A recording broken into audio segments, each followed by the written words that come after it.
Yes, sir.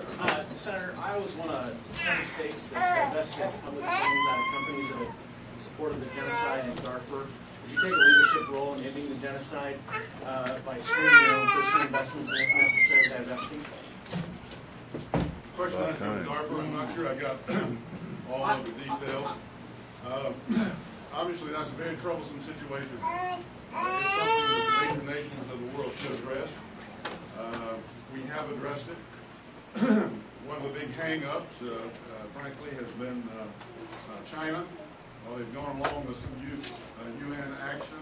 They've dragged their feet on that. We haven't done as much as a combination of nations or as the United Nations as we should have.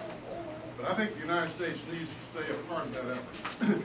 We're getting an awful lot of criticism around the world for unilateral actions. And then when it comes to one other particular they want the United States to rush in and take care of the problem by themselves. I don't think that's right. I don't think we need to do that. I think we need to serve as a strong voice to do the right thing, and we need to be a strong part of that effort. Put it a little higher. Encourage the United Nations and all people who love freedom to do the right thing down there and do whatever is necessary to assist in stopping that genocide, but as a part of the United effort. Yes, sir. The surge, even if it continues to enjoy success, we all know, and our enemies know, that it has to end in the spring because we do not have adequate ground forces to sustain it beyond that point. How large do our armed forces, particularly our ground forces, need to be to successfully wage this war against terror, not only in Iraq, but wherever else it may be necessary to wage it? How large does it need to be? Can we get to that point without conscription? And how are we going to pay for it? And how long is it going to take? I hope y'all are going to be here for lunch. In the first place, I don't think that there is a spring cutoff deadline. What General Petraeus has suggested, and what the President, I think, has suggested, is that we can have a modest withdrawal, begin to do that at the end of the year, if things go well, and the next spring, if things go well, as a part of a success strategy. Not because of some artificial deadline that has been imposed upon us politically, but because we're having this success that we're having, and the Iraqi troops are doing better than they have done in carrying their part of the world. Looking toward the future, we went in down there without enough troops. I think it's clear that we didn't know what we were in for when we got there. Moving back a little bit further, it's easy to second guess going in the first place, but that was a successful operation based upon the idea that sometimes there's two bad choices. One bad choice would have been to allow Saddam Hussein and his two crazy sons to maintain their influence in that part of the world. Saddam was in the process of defeating the United Nations, defeating the United Nations sanctions, defeating, in effect, the United States, and basically thumbing his nose at everybody, leading them to believe that he had weapons of mass destruction, and you can't do anything about it. Of course, he'd shown the propensity of attacking his own neighbors and murdering his own people, the innocent people. Those boys dragging girls off the streets, and taking them, wherever they wanted to take them, things of that nature. That's the kind of society that we were about to leave down there. We can't forget the fact that although at a particular point in time never found any WMD down there, he clearly had WMD. He clearly had the beginnings of a nuclear program. And in my estimation, his intent never did change. And by today, he clearly would have had that rejuvenated, especially looking at what Iran says that it's doing.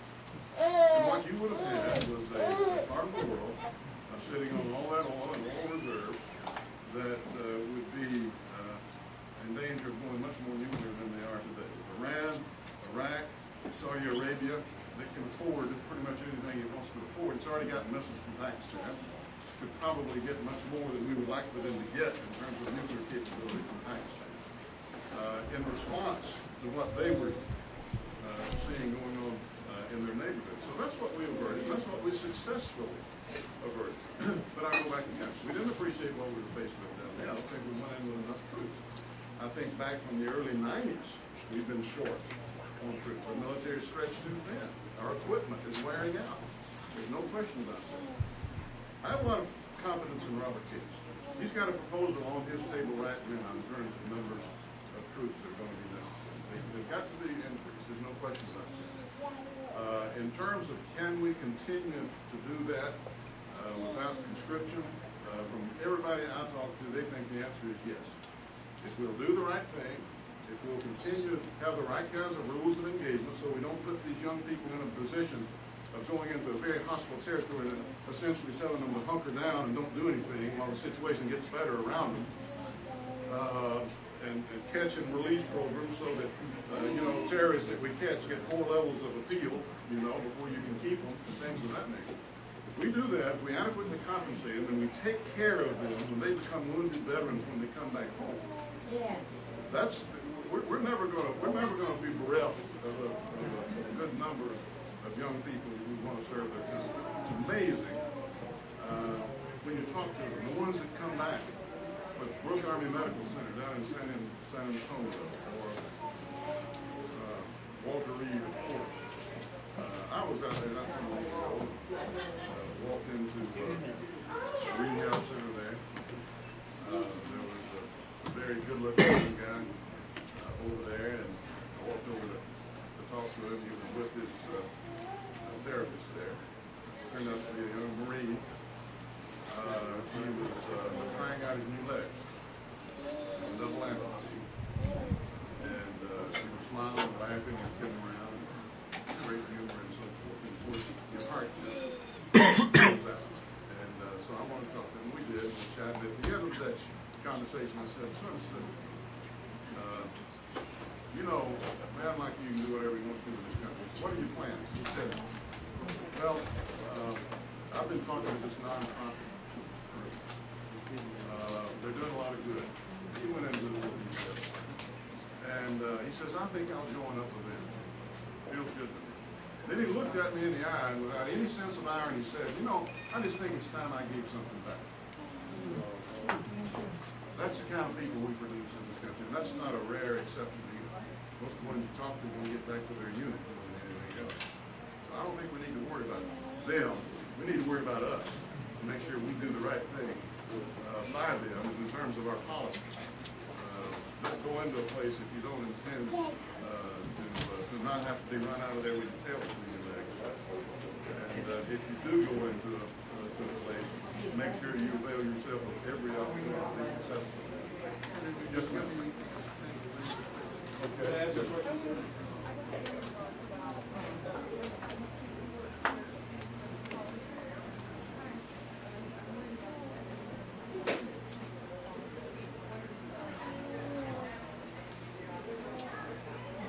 Well,